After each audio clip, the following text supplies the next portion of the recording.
Estamos de volta com Falando Nisso. Hoje, infração de trânsito no dia do seu direito, multa, aquelas coisas que dão um perrengue danado na nossa vida.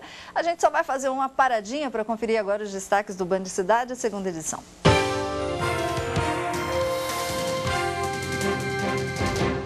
E a gente vai até Taubaté, na redação do Band Cidade, chamar a nossa querida amiga Mônica Arruda para saber as notícias de hoje à noite. Moniquinha, boa tarde, minha linda. Olá, Solange, boa tarde a todos que acompanham Falando Nisso. O Band Cidade, segunda edição de hoje, vai mostrar que depois de um ano de demissões e atrasos salariais, a Avibraz volta a dar sinais de recuperação.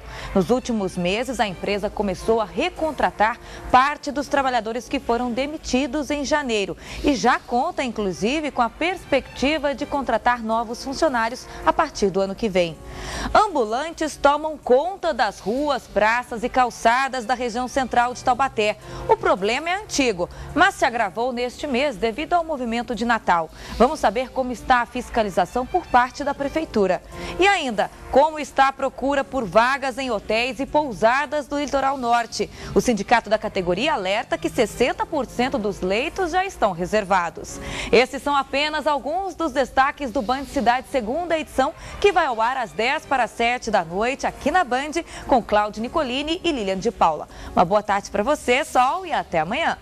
Boa tarde, minha linda Mônica Arruda, aí que chegou nesse time lindo da TV Band também. Bom, tem o Pedro Mariano Santista, que perdeu o Mundial.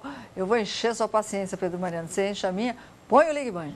Boa tarde, Solange. Aqui é a Lucilene de São José. O ano retrasado, 2009, eu vendi 2 veículos financiados no meu nome, um caminhão e um Fiat. Ambos levaram várias multas no meu nome. No começo desse ano, 2010, eu tive que entrar com recurso por causa dos pontos, né? Provar que na época eu estava dirigindo o carro. E hoje, eu vi na internet, eu tenho 60 pontos na minha carteira, porque quem ficou com o meu carro agora esse ano levou 26 pontos com o meu nome, recorreu, algumas não conseguiram a tempo para crédito do correio, duas, infelizmente estão todas na minha carteira. Como que eu posso recorrer agora, já que eu entrei com um processo em São Paulo? Nossa senhora, quer dizer, vamos lá, duas coisas. Ela vendeu 2 carros. Pelo jeito, ela não deve ter, a pessoa não deve ter transferido para o nome, porque se as multas foram para o nome da antiga proprietária, dessa que está ligando, a nossa querida amiga, então não houve essa transferência. Bom, de certo não deve ter havido a transferência de veículo, que fica a cargo de quem comprou o veículo, né? Ele tem 30 dias para fazer isso. Isso é corriqueiro, acontece muito. Uma providência para quem vende o veículo, que é inclusive uma disposição no Código de Trânsito, é que assim, ele deve informar ao órgão de registro da carteira de habilitação que ele vendeu. O que é isso? Não é a transferência que ele vai fazer, porque a transferência não é ele que faz, é quem comprou.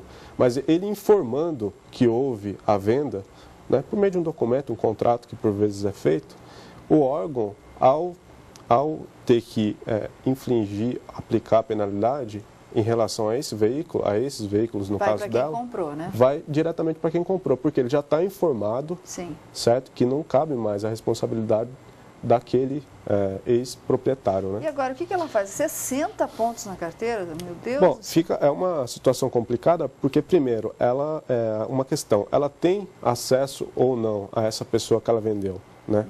Então, é uma primeira questão, porque ela vai ter que ter esse contato para se discutir essa responsabilidade, né? E dá tempo ainda dela fazer isso que você aconselhou, ou seja, informar o órgão de trânsito, informar a Carteira Nacional de Habilitação que ela fez a venda desse veículo? Ainda dá tempo? Dá tempo assim, em relação a essas infrações, para a autoridade de trânsito que infligiu essas penalidades, não. Para ele não conta, porque se não foi informado, é um dever, está na lei, né? Não retroage. Presume-se que quem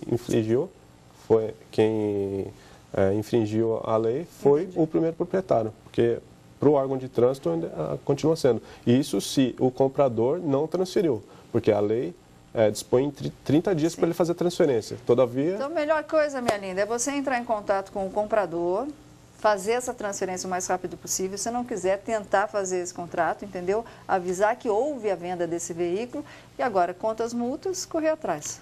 Ela pode se valer desse trâmite do recurso administrativo, né, junto ao órgão que aplicou a penalidade, né? E explicar, ou, né? de outro modo, ela pode se recorrer à via judiciária. Ok, então entra na justiça.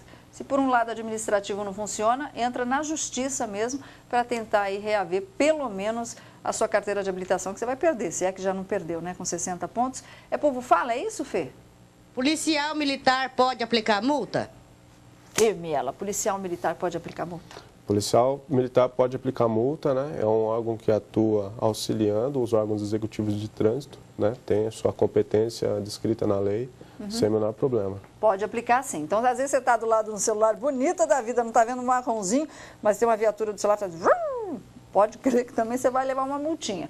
Ô Pedro Mariano, vamos ao Ligue Band. O senhor já é de som de Caçapava. Existe alguma tolerância para que você não seja pego no radar? Ou seja, você está a 110 km, até quantos quilômetros eu posso passar e não ser multado? 115, 119, alguma coisa nesse sentido. Obrigado. Excelente pergunta. Qual é a margem de segurança que a gente tem? Bom, há uma margem, essa margem é disposta numa portaria, uma espécie normativa do Inmetro, né? Que, dado a imprecisão dos radares, né? Nenhum equipamento é perfeito, então estipula-se lá 7 quilômetros, uma margem máxima de erro em relação às infrações de velocidade até 80 por hora e acima de 80 por hora, haveria uma margem de erro de 7%. Aliás, 100 por hora. Até as infrações de até 100 km por hora, 7 km seria... Então, se o limite é 100 km por hora, eu posso trafegar até 107. Exatamente. Ou pegar a velocidade que foi aferida, né, pelo equipamento e diminuir 7 km aí e ver se excedeu ou não a velocidade prevista, a velocidade máxima prevista, né? Então, em regra aí, 7 pontinhos só, é pouco? Nem a tartaruga, né? 7 km até 100 km por hora, a máxima permitida, e acima de 100 km, 7%. 7% da máxima permitida. Exatamente. Ok, então, último Ligue Band, vamos lá, Felipão. Meu nome é Feliz Vistaneira. Meu marido recebeu uma multa em Guarulhos com infração de sem taxa sem feita. Ele nunca foi para Guarulhos. Como que eu faço? Ele recebeu uma multa, o quê, Pedro Mariano? Está difícil de entender. Em Guarulhos, mas ele nunca teve em Guarulhos. Será que o carro está clonado? Bom, há muitas hipóteses a serem deduzidas, né, no caso desse. Até um eventual furto de uso, que seria o filho ou um parente que pega o carro escondido, de repente. Então, assim... se não foi o proprietário do veículo que esteve lá de fato, ele vai ter que buscar meios de prova, né? Por exemplo, uma reunião que ele tenha feito naquele momento, algum tipo de prova para demonstrar que não foi. Por quê? Por outro lado, erros acontecem também, inclusive erros tecnológicos, de repente do radar, ao detectar uma placa, ele lê pela leitura, entender um dígito errado, enfim, e essa multa acabar... Principalmente se não tiver fotografia, né? Se não tiver Principalmente foto do se não tiver fotografia, né? Ok, então, mas dá uma olhadinha também nessa questão do carro clonado, porque está tornando isso daí uma coisa tão comum. Doutor Carlos, infelizmente nosso tempo passa rápido, né, Pedrão? Está chegando ao final, quero agradecer a sua estreia aqui no Falando Nisso, muitos outros programas virão. Feliz Natal e obrigada pelas orientações. Obrigado, Solange. Obrigada, viu? Obrigada ao doutor Macir também, que está aqui acompanhando a gente. O doutor Macir que vai estar no comecinho de janeiro aqui, defendendo os nossos direitos do consumidor.